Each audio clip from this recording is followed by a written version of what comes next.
ഹരിത വിപ്ലവത്തിൻ്റെ സവിശേഷതകളിൽ ഉൾപ്പെടാത്തത് ഏത്? ഹരിത വിപ്ലവത്തിൻ്റെ സവിശേഷതകളിൽ ഉൾപ്പെടാത്തത് ഏത്?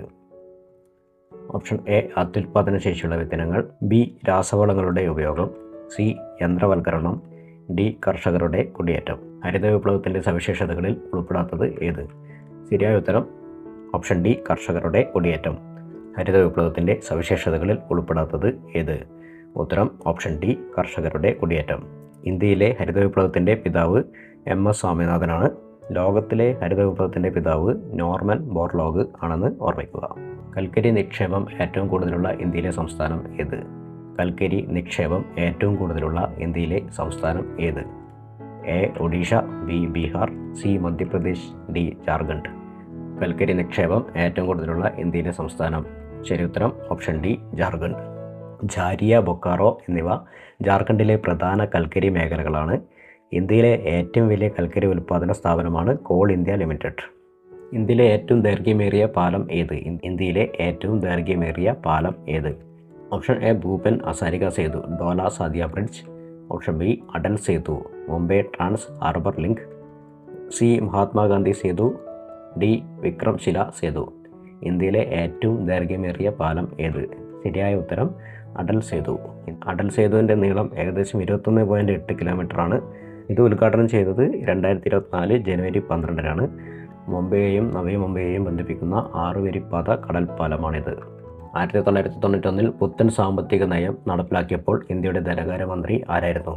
1991 പുത്തൻ സാമ്പത്തിക നയം നടപ്പിലാക്കിയപ്പോൾ ഇന്ത്യയുടെ ധനകാര്യമന്ത്രി ആരായിരുന്നു?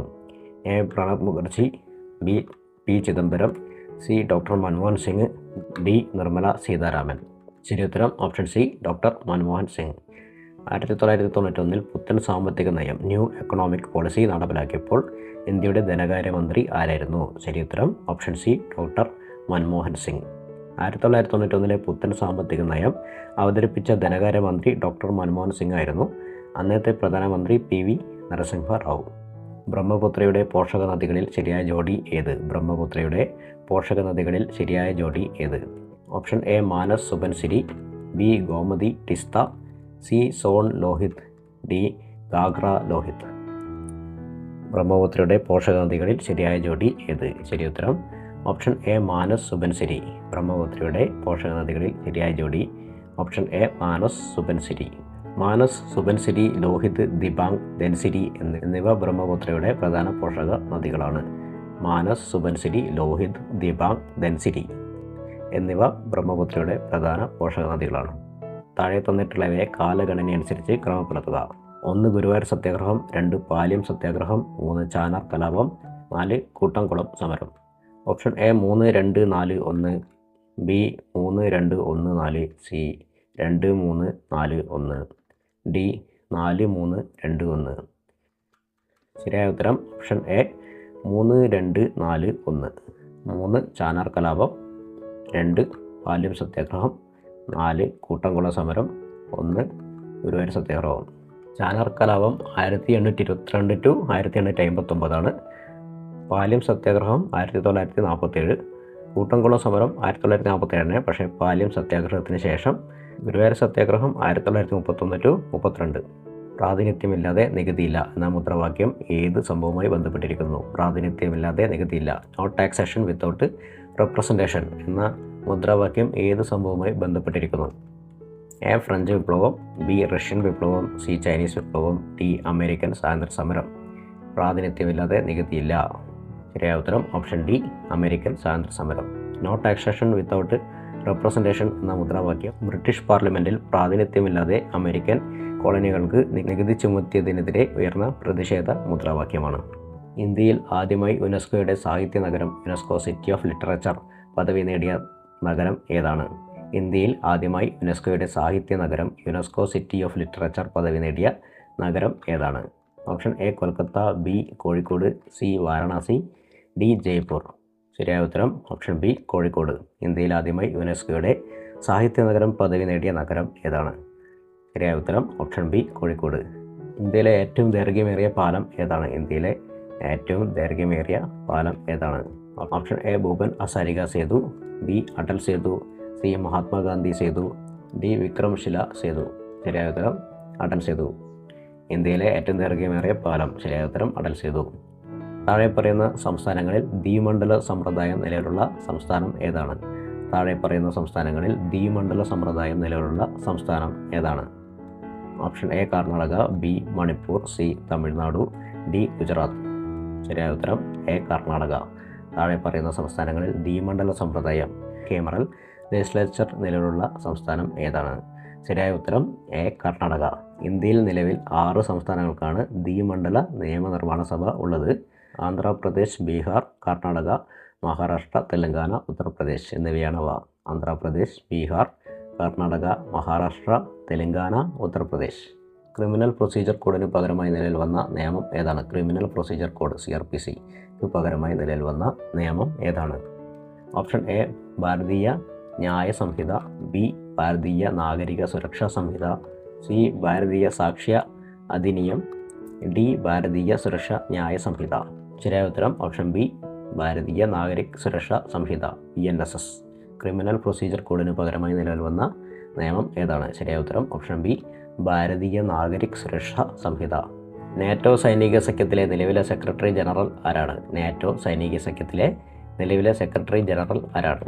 Option A Jens Stoltenberg, B Mark Rutte, C Owen Nomad, D Antony Brown. ശരിയായ ഉത്തരം option B Mark Rutte. NATO സൈനിക സഖ്യത്തിൻ്റെ നിലവിലെ സെക്രട്ടറി ജനറൽ ആരാണ്? ശരിയായ ഉത്തരം option B Mark Rutte. North Atlantic Treaty Organization അല്ലെങ്കിൽ നാറ്റോയുടെ 14ാമത് സെക്രട്ടറി ജനറലായി മാർക്ക് റൂട്ട് 2024 ഒക്ടോബർ 1 ചുമതലയേറ്റു. അദ്ദേഹം നെതർലാൻഡിൻ്റെ മുൻ പ്രധാനമന്ത്രിയുമായിരുന്നു. ഉത്തരായന രേഖ ട്രോപ്പിക് ഓഫ് ക്യാൻസർ കടന്നുപോകാത്ത സംസ്ഥാനം ഏതാണ്? ഉത്തരായന രേഖ കടന്നുപോകാത്ത സംസ്ഥാനം ഏതാണ്? Option A Rajasthan, B Odisha, C Gujarat, D Tripura. ഉത്തരായന രേഖ കടന്നുപോകാത്ത സംസ്ഥാനം. ശരിയായ ഉത്തരം ബി ഒഡീഷ. ഉത്തരായന രേഖ കടന്നുപോകാത്ത സംസ്ഥാനം ഏതാണ്? ശരിയായ ഉത്തരം ഓപ്ഷൻ ബി ഒഡീഷ. ഉത്തരായന രേഖ അഥവാ 23.5 ഡിഗ്രി വടക്കൻ അക്ഷാംശം ഇന്ത്യയിലെ 8 സംസ്ഥാനങ്ങളിലൂടെ കടന്നുപോകുന്നു. ഗുജറാത്ത്, രാജസ്ഥാൻ, മധ്യപ്രദേശ്, ഛത്തീസ്ഗഡ്, ജാർഖണ്ഡ്, വെസ്റ്റ് ബംഗാൾ, ത്രിപുര, മിസോറാം. ഉത്തരായന രേഖ 23.5 ഡിഗ്രി വടക്കൻ അക്ഷാംശം ഇന്ത്യയിലെ 8 സംസ്ഥാനങ്ങളിലൂടെ കടന്നുപോകുന്നു. 1 ഗുജറാത്ത്, രാജസ്ഥാൻ, മധ്യപ്രദേശ്, ഛത്തീസ്ഗഡ്, ജാർഖണ്ഡ്, വെസ്റ്റ് ബംഗാൾ, ത്രിപുര, മിസോറാം. മനുഷ്യ ശരീരത്തിലെ ഏറ്റവും വലിയ ധമനി ഏതാണ്? മനുഷ്യ ശരീരത്തിലെ ഏറ്റവും വലിയ ധമനി ഏതാണ്? ഓപ്ഷൻ എ ഫെമോറൽ ധമനി, ബി കറോട്ടിഡ് ധമനി, സി അയോർട്ട, ഡി വീനകാവ. ശരിയായ ഉത്തരം ഓപ്ഷൻ സി അയോർട്ട. മനുഷ്യ ശരീരത്തിലെ ഏറ്റവും വലിയ ധമനി ഉത്തരം ഓപ്ഷൻ സി അയോർട്ട. ഇത് ഹൃദയത്തിൻ്റെ ഇടത് വെൻട്രിക്കിളിൽ നിന്ന് ആരംഭിച്ച് ഓക്സിജൻ സമ്പുഷ്ടമായ രക്തം ശരീരത്തിൻ്റെ വിവിധ ഭാഗങ്ങളിലേക്ക് എത്തിക്കുന്നു. വീനക്കാവ എന്നത് ധമനിയല്ല, ശരീരത്തിലെ ഏറ്റവും വലിയ ശരിയാണെന്ന് ഓർമ്മിക്കുക. ബ്രഹ്മപുത്രയുടെ പോഷകനദികളിൽ ശരിയായ ജോഡി ഏതാണ്? ബ്രഹ്മപുത്രയുടെ പോഷകനദികളിൽ ശരിയായ ജോഡി ഏതാണ്? A Manas Subansiri, B Gomti Teesta, C Son Lohit, D Ghaghra Lohit. ബ്രഹ്മപുത്രയുടെ പോഷകനദികളിൽ ശരിയായ ജോഡി ഏതാണ്? ശരിയായ ഉത്തരം മാനസ് സുബൻസരി.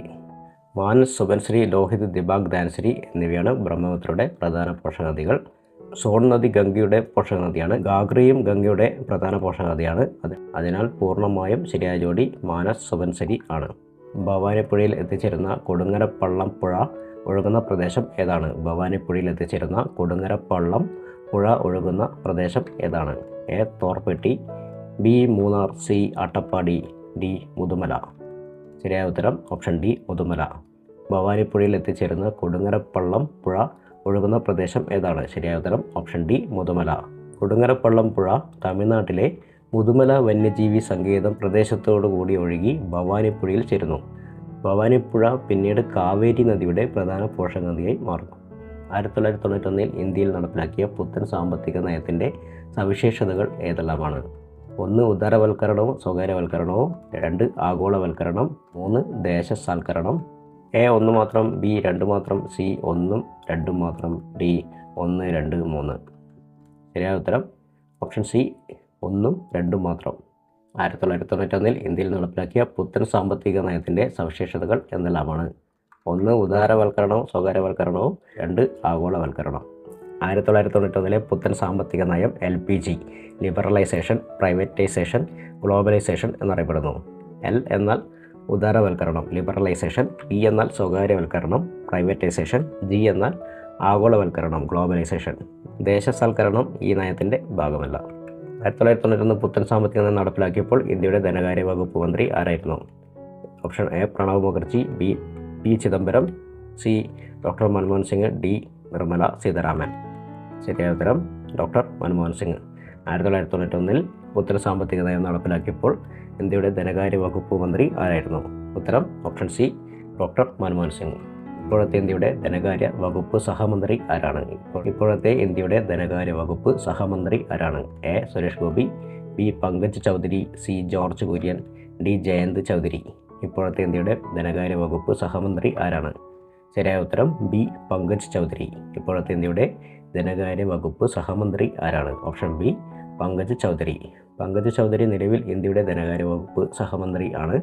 കേന്ദ്ര ധനകാര്യ മന്ത്രിയായി നിർമ്മല സീതാരാമൻ പ്രവർത്തിക്കുന്നു. ഇന്ത്യൻ ഭരണഘടനയിലെ നിയമവാഴ്ച എന്ന ആശയം ഏത് വിദേശ ഭരണഘടനയുടെ സ്വാധീനത്താൽ ഉൾപ്പെടുത്തിയതാണ്? ഇന്ത്യൻ ഭരണഘടനയിലെ നിയമവാഴ്ച റൂൾ ഓഫ് ലോ എന്ന ആശയം ഏത് വിദേശ ഭരണഘടനയുടെ സ്വാധീനത്താൽ ഉൾപ്പെടുത്തിയതാണ്? A France, B America, C Britain, D Canada. Indian ഭരണഘടനയിലെ നിയമവാഴ്ച എന്ന ആശയം ഏത് വിദേശ ഭരണഘടനയുടെ സ്വാധീനത്താൽ ഉൾപ്പെടുത്തിയതാണ്? ശരിയായ ഉത്തരം ഓപ്ഷൻ സി ബ്രിട്ടൻ. ശരിയായ ഉത്തരം ഓപ്ഷൻ സി ബ്രിട്ടൻ. നിയമവാഴ്ച എന്ന ആശയം ബ്രിട്ടീഷ് ഭരണഘടനാ പാരമ്പര്യത്തിൽ നിന്നാണ് ഇന്ത്യൻ ഭരണഘടന സ്വീകരിച്ചത്. ഈ സിദ്ധാന്തം എ.വി. ഡിസി ആണ് വിശദമായി പ്രതിപാദിച്ചത്. ഈ സിദ്ധാന്തം എ.വി. ഡിസി ആണ് വിശദമായി പ്രതിപാദിച്ചത്. ഈ വീഡിയോ ഇഷ്ടമായെങ്കിൽ എല്ലാവരും സബ്സ്ക്രൈബ് ചെയ്ത് പ്രോത്സാഹിപ്പിക്കുമെന്ന് കരുതുന്നു. അടുത്ത വീഡിയോയുമായി വീണ്ടും കാണാം. Okay bye, thank you.